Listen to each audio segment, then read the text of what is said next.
Bonjour et bienvenue dans le podcast AWS en français. Cette semaine, nous allons parler de jeux. Si vous êtes gamer, restez avec nous. Humankind, ça vous dit certainement quelque chose. On va voir quelle est l'infrastructure qui est nécessaire pour faire tourner ce genre de jeu, pour lui offrir des services à partir du cloud.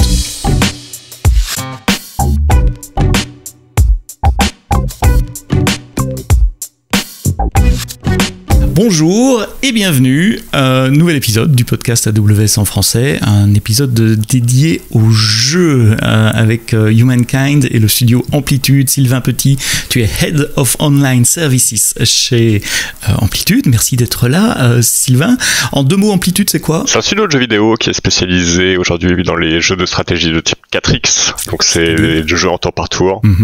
On a un ovni qui est Dungeon of the Endless, qui vient bientôt être rebooté en Endless Dungeon, qui est un peu un jeu en tour par tour, mais plutôt de type roguelike. Donc le studio a été monté en 2011 et on a sorti en 2021 notre dernier jeu qui s'appelait Humankind et qui nous a permis de faire quelques bons en avant sur tout ce qui est service connecté sur un jeu qui tourne en local chez quelqu'un.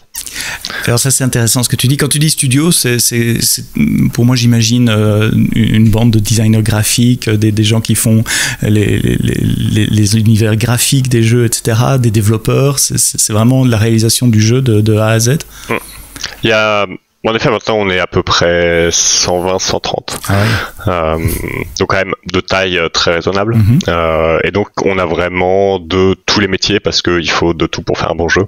Donc, on a aussi bien des graphistes, des développeurs spécialisés dans le réseau, des développeurs web. Donc, toute mon équipe, c'est développement web, développement aussi dans tout ce qui est data. Mais voilà, on a beaucoup de métiers différents et l'objectif c'est que après organiser un peu tout ce petit monde pour faire en sorte que à la fin le jeu qui sort soit de qualité et plaise aux joueurs. Alors tu as parlé du web, mais vos jeux ce sont pas des jeux qui tournent dans des pages web, hein, ce sont des jeux à acheter, à downloader, à installer quelque part. Côté client, il faut quoi pour tourner vos jeux ? Après nous c'est des jeux qu'on peut acheter sur les plateformes, sur PC et sur PC, on a aussi quelques jeux qui ont aussi été portés sur console. Après, on fait aussi du web parce que une des spécificités d'Amplitude, c'est d'avoir créé une plateforme qui s'appelle Game Together, dont l'objectif est de nouer une relation entre les joueurs de jeux et les équipes qui font le développement de ces jeux. Et donc s'assurer que on est aligné par rapport aux attentes des joueurs sur leurs attentes concernant les jeux qu'on va faire. Est-ce qu'il y a des features est-ce que toutes les features sont bien pensées pour synergiser entre elles? Et on sait que finalement, souvent les joueurs voient des choses que nous on ne verrait pas quand on leur propose des mécaniques ou des choses comme ça. Ils ont l'œil très critique, souvent plus que nous quand on est quand on est à l'issue d'une idée, c'est toujours plus difficile de la regarder dans les critiques. Et eux, justement, nous permettent de nous remettre toujours un peu en question sur tout ce qu'on fait et s'assurer qu'on est toujours challengé sur les propositions qu'on va leur faire. C'est une communauté de vos clients, finalement, des gamers, pour vous rapporter du feedback et pour pouvoir améliorer les produits. C'est une loupe, un cercle de feedback basé sur le web. C'est un peu ça. En fait, pour faire un petit parallèle, c'est un peu finalement dans tout ce qu'on a fait dans le software development, dans tout ce quand on a commencé à faire de l'agile et de remettre un peu le client au centre des développements. Et finalement, cette plateforme permet de prendre les joueurs avec certains biais, bien évidemment, parce que seuls les joueurs les plus passionnés de toute façon viendront à notre rencontre sur ces plateformes. Mais on remet le joueur finalement au centre de la vision du développement du jeu qu'on veut faire. D'accord, mais les jeux, eux, traditionnellement, ils sont offline, je vais dire. Une fois qu'on les a installés, on peut jouer tout seul dans un avion, dans un train, etc. Alors, on peut jouer tout seul. Qu'est-ce que vient faire le cloud là-dedans ? Vous avez choisi AWS, vous avez une partie de votre infra sur AWS. C'est pourquoi ? Alors, on fait plusieurs choses. Déjà, on a tout ce qui est site web, forcément. Mine de rien, c'est quand même certains sites web qu'on a lancés, par exemple aussi chez d'autres piliers de Sega. On a reproduit un peu cette plateforme qui marche bien de Game Together chez d'autres piliers Sega. Donc, on a toute cette partie web, très web, et on a aussi tout ce qui est services qui vont être consommés par le jeu. Et donc, quand on parle de Humankind, qui est le jeu qui nous a mis le plus le pied à l'étrier sur ces besoins-là, c'est tout ce qui est par exemple partage de Persona. On peut aussi imaginer tout ce qui est sauvegarde, cloud de sauvegarde. On peut aussi discuter de tout ce qui est événements saisonnels qu'on a mis en place récemment, qui permettent aux joueurs d'être challengés sur des attentes un peu différentes. Par exemple, on a fait un événement pour le Dia de los Muertos. Le jour des morts, la fête mexicaine du 1er novembre ou du 11 novembre, j'oublie toujours la date, je crois que c'est le 1er novembre. Oui, je crois que c'est le 1er. Mais du coup, voilà. Ça le permet en fait d'apporter un peu de replay value au jeu, de challenger les gens. Donc même si le game engine est local offline, il fait appel à des services qui eux sont online pour mettre un peu d'aspect dynamique dans le scénario de jeu, ou sur d'autres aspects comme des sauvegardes qui permettent de reprendre sur une autre machine probablement également le point où je m'étais arrêté. D'accord, je vois comment vous utilisez le cloud en plus d'une infrastructure web traditionnelle, celle dont tu as parlé avant. Quelles sont les contraintes spécifiques à ce monde du jeu en ligne, du jeu multiplayer sur une infrastructure informatique? Qu'est-ce qui fait que l'infra elle doit être un peu particulière ou un peu différente d'une banque, d'une société d'assurance ou d'une caisse de mutuelle? Alors déjà, je pense qu'une des premières spécificités, c'est que finalement les gens qui jouent à des jeux vidéo n'ont pas beaucoup de patience, il faut que les choses marchent tout le temps. Y a rien de plus frustrant que de lancer un jeu et de voir que on peut pas avoir accès à l'intégralité des services offerts par le jeu parce que certains sont pas disponibles. Ça c'est quelque chose qui est très frustrant pour un joueur. Donc on a un devoir d'être tout le temps up. Après, au pire des cas on l'est pas, mais on essaye de faire en sorte de pouvoir répondre à ce besoin déjà primaire comme ça. Et c'est aussi des consommations qui sont très par pic. Par exemple, on lance le jeu, quand on a lancé le jeu, forcément, on a eu des pics je crois que le plus haut pic était de 55 000 joueurs concurrents. Qui arrive au même moment. Oui, très brutalement, je suppose. C'est ça, c'est très brutal. Et en fait, comme c'est, mine de rien, les gens aujourd'hui ont beaucoup plus de facilité que nous quand on était jeunes d'avoir accès à un gros portefeuille de jeux.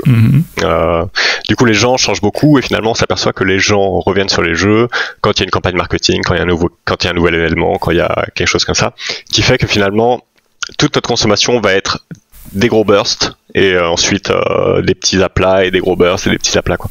On est vraiment toujours à l'écoute de se dire tiens, par exemple là il y a un gros streamer qui va streamer le jeu, on sait qu'à la fin de son live potentiellement on va se reprendre un gros burst de tous les gens qui vont dire j'ai passé mon moment à regarder ce streamer là jouer au jeu et maintenant je vais essayer moi-même, et maintenant c'est moi qui vais jouer, quoi. Parce que j'ai vu des trucs et j'ai envie de tester moi-même ce qu'il a fait et de voir si je peux pas faire mieux ou des choses comme ça. Donc des pics de scalabilité extrêmement violents et extrêmement brutaux et non prévisibles, parce que tu dis un streamer qui joue et il termine son stream a priori. Il y a des choses qu'on peut prévoir et des choses qu'on ne peut pas forcément prévoir.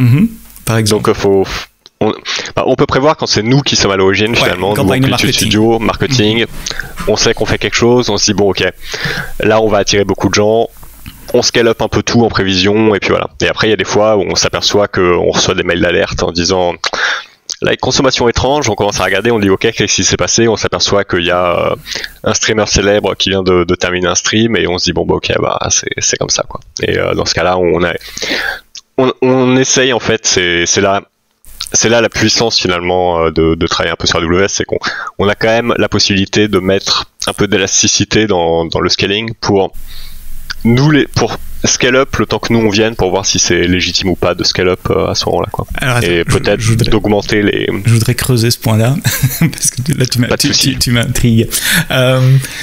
D'abord, pour que vous le remarquiez, je suppose qu'on parle de plusieurs milliers de joueurs qui affluent d'un coup. Si c'est quelques dizaines, vous n'allez pas le voir. Non, là, de toute façon, chez nous, un burst en minimum, on va avoir 2000, 3000 joueurs qui se connectent d'un coup. Ouais. Je pensais pas que Twitch, enfin, je suppose que tu dis streaming, je suppose que c'est Twitch a une telle influence comme ça, avec un mec qui peut vous envoyer des milliers de clients d'un coup, mais c'est très bien. Il y a quelques gros streamers qui font que, quand ils touchent un jeu, il y a forcément des répercussions. Ça vous fait de la pub.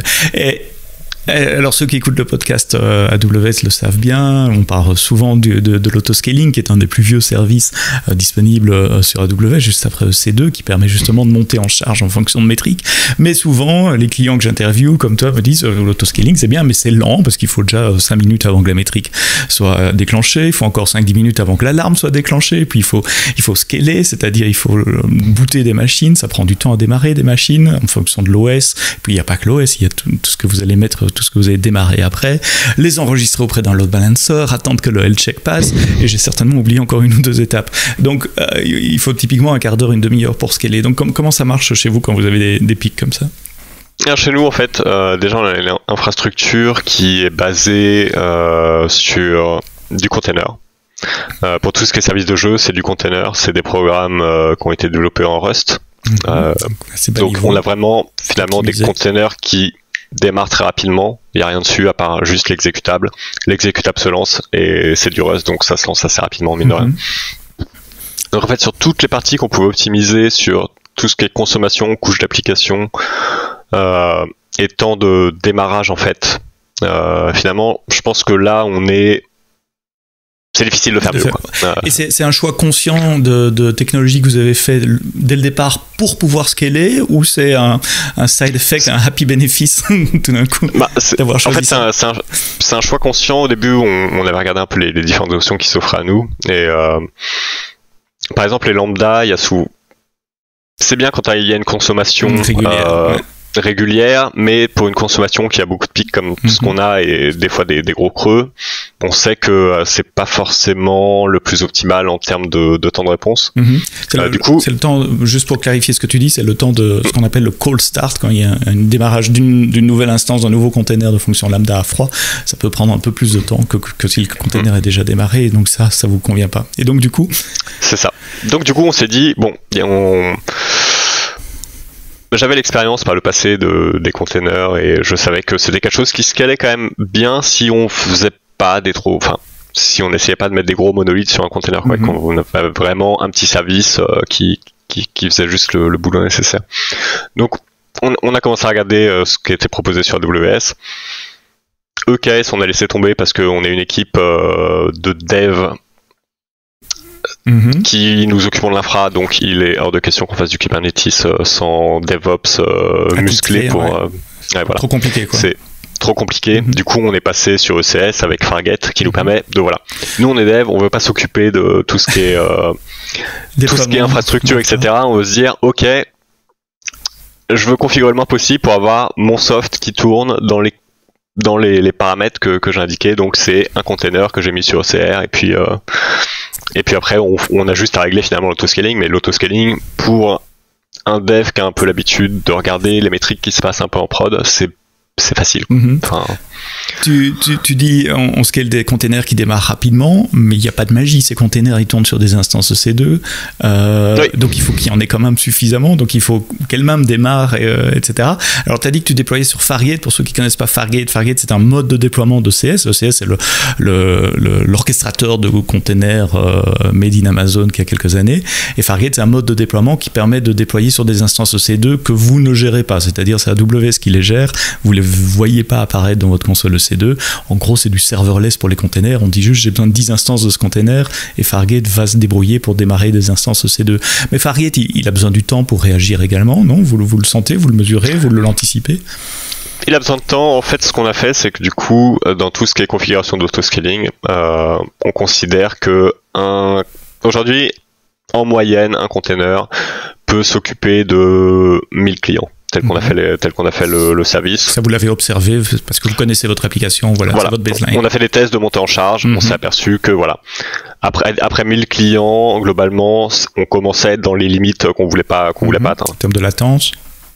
C'est ça, en termes de latence, et surtout c'est le moment où on commence à avoir des gens qui sont en attente de connexions qui se libèrent pour pouvoir eux se connecter. Et c'est tout ce qui est connection throttling comme ça, c'est pas des choses c'est des choses qu'on voudrait éviter en prod, quoi. Donc on a commencé à regarder, on s'est dit bon ok, on a à peu près 1000 clients, on sait qu'avec nos volumétries, sur une durée standard, à partir du moment où on déclenche à 500 utilisateurs, on dit ok, quand on atteint 500 connexions, on a besoin d'une nouvelle instance. On s'aperçoit qu'on arrive quand même à suivre assez rapidement les progressions, même quand elles arrivent assez en burst, on arrive quand même à maintenir assez bien ces montées, quoi. Après, il y a des choses sur lesquelles on a, parce que là en fait c'est des services sur lesquels on peut pas mettre de cache, parce que forcément c'est je suis tel client et j'ai besoin de savoir quels sont par exemple les contenus que j'ai débloqués, etc. pour lancer le jeu avec mes préférences. Et après on a du contenu comme l'encyclopédie, qui est finalement un site web statique. De toute façon ça tourne aussi avec un système, ça tourne aussi sur 2 containers, ça tourne aussi sur ça a été aussi développé avec Rust.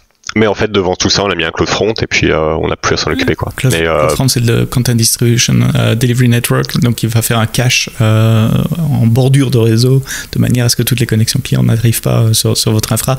Je suis pas super familier de Fargate. Comment il autoscale? Il y a rien à faire de votre côté, ou il y a quand même un peu de configuration? Il y a un peu de configuration. On doit juste lui dire, quand telle métrique est supérieure ou égale à telle valeur, dans ce cas-là, on déclenche un scale-up. C'est très simple. Nous, développeurs qui sont pas trop versés dans tout ce qui est infrastructure, on arrive à s'en sortir et faire des choses qui fonctionnent. Donc, et vous automatisez tout ça, les configurations, est-ce que vous utilisez de l'infrastructure as code, puisque vous êtes plutôt développeur? Je m'attends à un oui, mais on sait jamais. En effet. Alors, on a une grande partie après. C'est le vœu pieux d'avoir toujours toute la couche de qualité prête sur chacun des projets, et on s'aperçoit après qu'il y en a certains on n'a pas forcément eu le temps de les faire encore, mais dans tous les cas, l'objectif, nous on l'utilise donc GitLab qui est pour tout ce qui est gestion de projet, et en fait l'objectif c'est que de toute façon tout soit avec la couche d'infrastructure as code dans le projet qui permettent de déployer automatiquement tout from scratch juste en cliquant sur je déploie, quoi. Et donc vous pouvez déployer des environnements de test, repliquer votre prod dans d'autres régions ou sur d'autres VPC pour pouvoir tester. Je vais venir à une autre question qui sont éventuellement les challenges que vous avez. Mais non, avant ça. Dans les contraintes, tu avais parlé de la disponibilité également. Et moi, je viens de rajouter dans ce que tu as dit la latence, faible latence. Comment vous arrivez à maximiser la disponibilité, à minimiser la latence? Est-ce que vous déployez dans 25 régions pour être au plus proche de vos utilisateurs? Ce qui induit d'autres challenges et d'autres complexités aussi. Ouais, c'est quelque chose en fait où on sait que par exemple l'encyclopédie, il faut que ça réponde très vite, parce que c'est quelque chose où c'est une action de l'utilisateur qui va déclencher que l'encyclopédie s'affiche. Donc ça, on utilise le système de CloudFront qui permet de faire du multi-zone, donc on a du cache en fait qui est distribué un peu partout dans le monde. Il y a plus de 200 points de présence partout dans le monde pour cacher cette information. Et du coup en fait on utilise ça parce que c'est l'action de l'utilisateur, il faut que ça réponde tout de suite. Après on a d'autres appels qui sont faits dans le jeu, mais qui sont pas forcément liés à un bouton utilisateur, c'est plus quelque chose qui va être fait de façon sous-jacente. Donc ils sont pas synchrones, qui sont asynchrones pendant... Oui, voilà, qui sont asynchrones. D'accord. Et en fait, on s'est aperçu que c'était plus compliqué d'essayer de déployer sur plusieurs régions et de maintenir tout ça à jour, et que ça valait pas forcément le coup, sachant que finalement, si l'action prenait une demi-seconde ou une seconde, de toute façon, pour le client, c'était invisible. Donc, et donc là, vous êtes en mono-région sur votre infrastructure autoscalée. Et donc, pour tout ce qui a besoin de faible latence, plutôt CDN, CloudFront, c'est la stratégie pour le moment. Comment ça a été la mise en place de tout ça? Vous connaissiez déjà AWS? Tu as dit que dans ta vie professionnelle précédente, tu avais déjà une approche avec AWS? J'avais déjà commencé, à faire un peu de cloud. Après, on a une personne dans l'équipe qui prend plus à sa charge tout ce qui est infrastructure. Donc ça c'est votre DevOps. Oui, bah, c'est quelqu'un qui est DevOps mais qui fait quand même beaucoup de développement. Donc c'est plus Dev qui a fait une montée en charge du côté Ops. Mais on arrive malgré tout à s'en sortir. On est une équipe où déjà on a une très bonne équipe, donc c'est aussi pour ça que ça marche. Mais on arrive à se projeter et je sais que d'expérience, j'ai toujours eu par le passé, même si dans le cloud, on avait toujours quelqu'un qui était spécialisé dans l'infra et qui s'occupait un peu de tout ça. Là aujourd'hui, c'est pas le cas.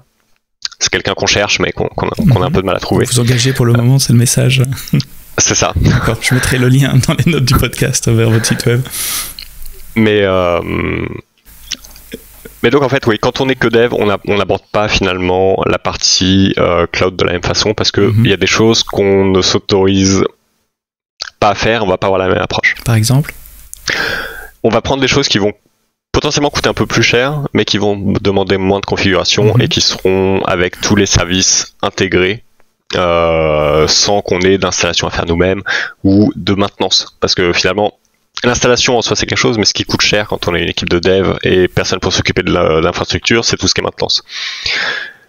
Tous les produits qui sont lambda, Fargate, etc., où on n'a quasiment pas de maintenance à faire au niveau infrastructure, ça c'est des choses qui... Ouais, c'est notre préférence. On va toujours avoir l'approche d'être serverless first. Et service manager. Et voilà, et service manager. Parce que sinon on s'en sortira pas, parce que la maintenance, il faut s'y connaître, et mine de rien, il y a un aspect dont on n'a pas encore, dont on n'a pas trop parlé, mais il y a quand même forcément un aspect sécurité qui est très important.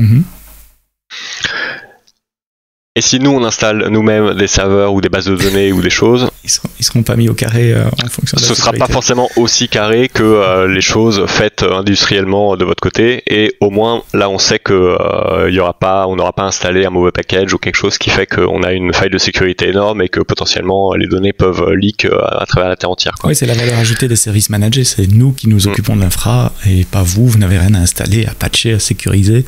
En tout cas, s'il y a des choses à sécuriser, c'est la partie responsabilité partagée, mais au moins les défauts de l'infrastructure sont sécurisés.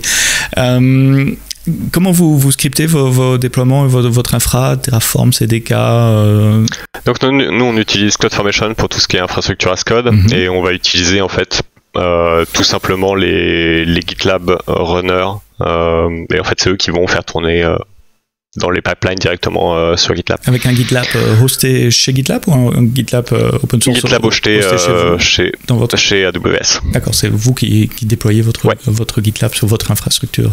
C'est ça. D'accord, ok. Comme vous êtes plutôt orienté dev que ops dans DevOps, je suppose que vous avez mis aussi en place des pipelines de déploiement continu ou en tout cas d'intégration continue. Intégration continue. Après les déploiements, je préfère qu'on soit là pour appuyer sur le bouton, mais en tout cas c'est aussi automatisé. Et là aussi vous utilisez des services managés ou c'est GitLab, je suppose. Et là pour l'instant c'est GitLab. Après on est en train d'essayer on a commencé un chantier finalement. Aujourd'hui, on a des serveurs EC2 qui servent de GitLab Runner. C'est pas quelque chose.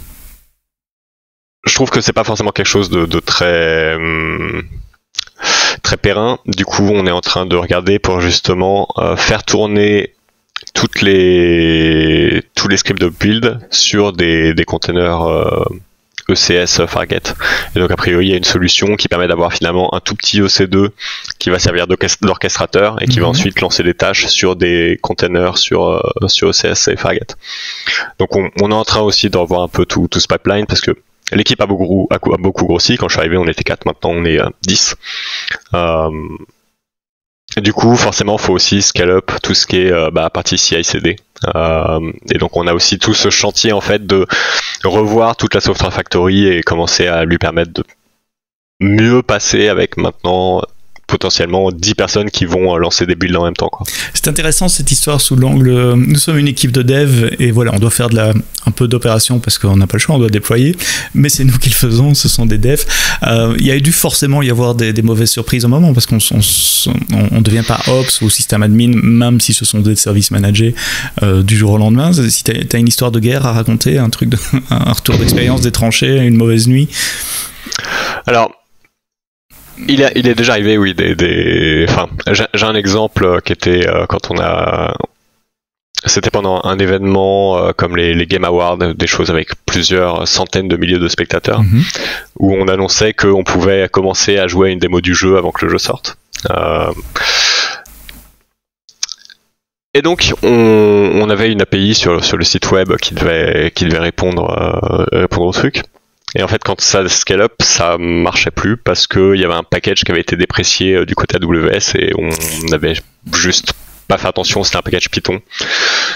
Et du coup, c'était à 2h du matin, on se réveille et on dit tiens, le site est tombé, ok. Et puis on s'aperçoit que à chaque fois, ça essaie de monter des nouveaux trucs, ça fail, ça s'arrête, et c'est là où on est obligé de recoder vite fait toute la logique de déploiement qui est faite. Au milieu de la nuit.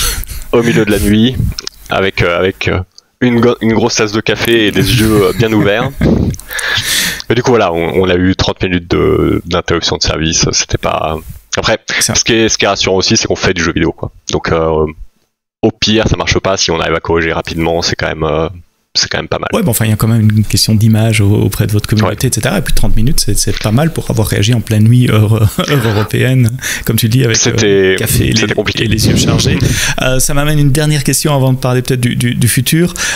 Tu t'es pas fait réveiller tout seul à 2h du matin comme ça, par intuition. Donc, vous avez un système d'alarme. Quelles sont les métriques que vous regardez? Comment vous remontez les alarmes? Alors, on a des systèmes d'alarme. Et après, comme par exemple, pour ce truc-là, on a toujours de façon quelqu'un en surveillance qui peut ensuite nous appeler pour nous dire là j'ai un problème. Comme aussi on appartient au groupe Sega, on a aussi toute la partie supervision Sega qui, en gros, on leur fournit des endpoints à tester, et puis eux ils ont des machines qui testent en permanence, et quand ça ne répond plus, ils nous appellent.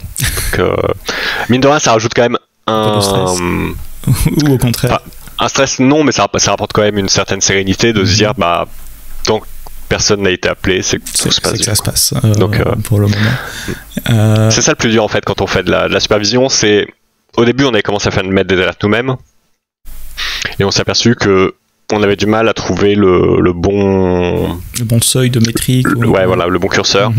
Et souvent c'était soit on avait trop de faux positifs ou soit on n'était pas alerté quand les choses tombaient vraiment. Donc soit vous étiez réveillé pour rien à 3h du matin, soit vous n'étiez pas réveillé alors que les joueurs n'arrivaient plus à jouer.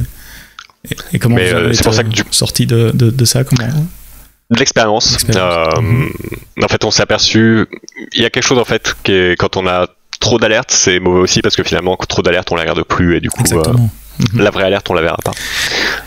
C'est un message qui revient très souvent, ça, dans les interviews que je fais. Si on met trop d'alertes, on reçoit des alertes toutes les heures et puis on les regarde, on efface et puis voilà, encore une alerte, c'est normal jusqu'au jour où il y a la vraie alerte qui... Jusqu'au jour où celle-là, il fallait la regarder. Mais du coup, voilà, c'est de l'expérience et c'est un peu de l'essai continu, quoi. Et mine de rien, maintenant, d'avoir l'équipe de supervision de Sega qui a quand même aussi un peu plus d'expertise que nous sur tout ce qui est supervision, ça nous permet de gagner en compétences avec eux sur eux, comment ils regardent qu'est-ce qu'ils vont sonder sur une machine pour s'apercevoir qu'est-ce qui marche pas. Et c'est vrai qu'en fonction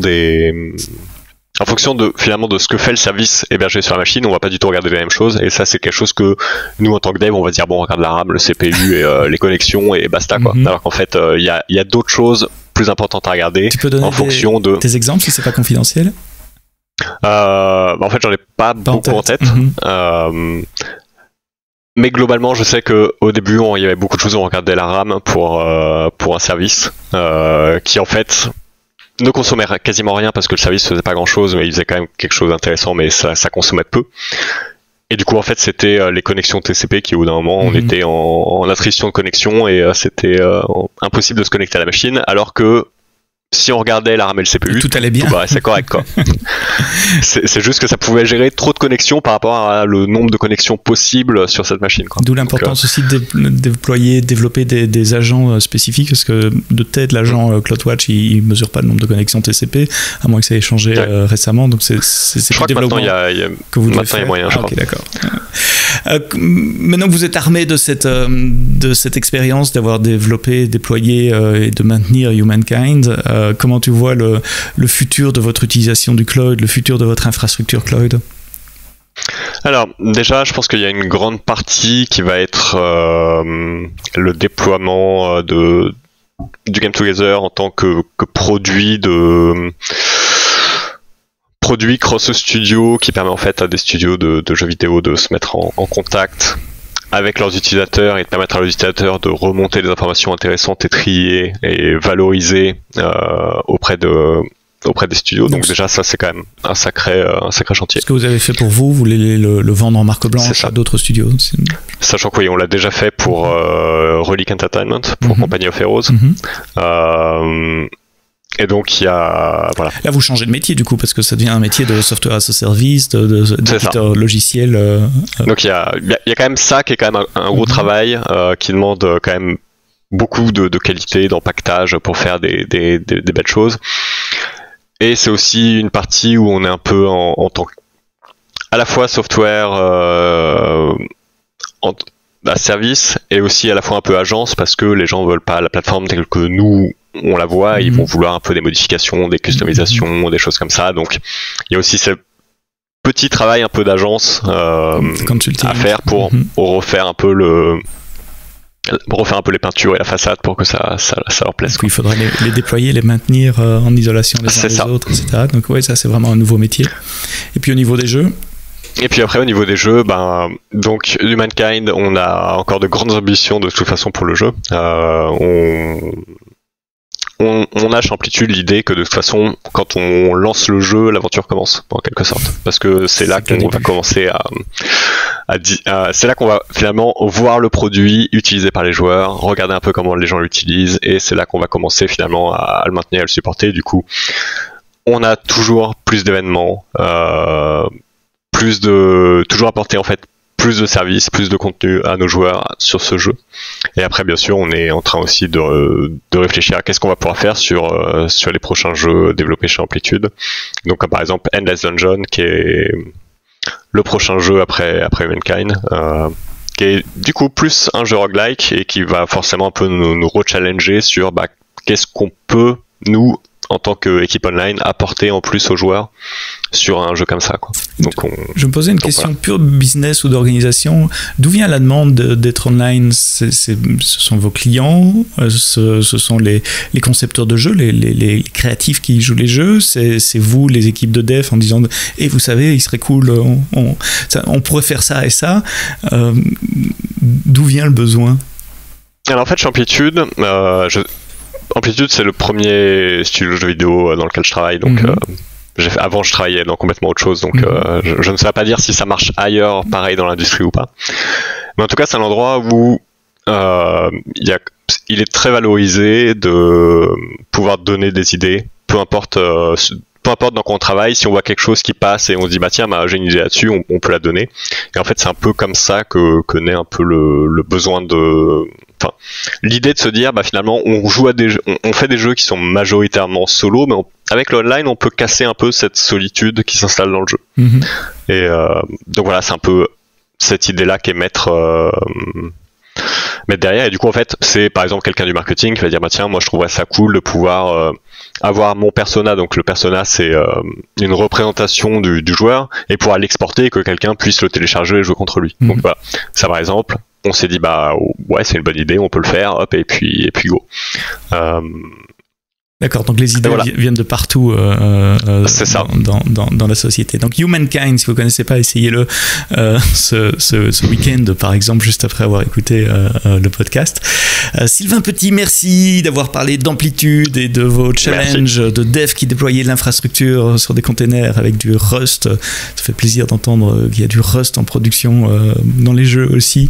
Il y en a beaucoup chez AWS également. Tu es Head of Online Services et tous les liens de tous ceux dont nous avons parlé est dans les notes de ce podcast. Vous scrollez un peu dans votre application et vous trouvez ça en dessous. Merci de nous avoir écoutés jusqu'au bout. À la semaine prochaine pour un nouvel épisode du podcast AWS en français. Et d'ici là, quoi que vous codiez, codez-le bien.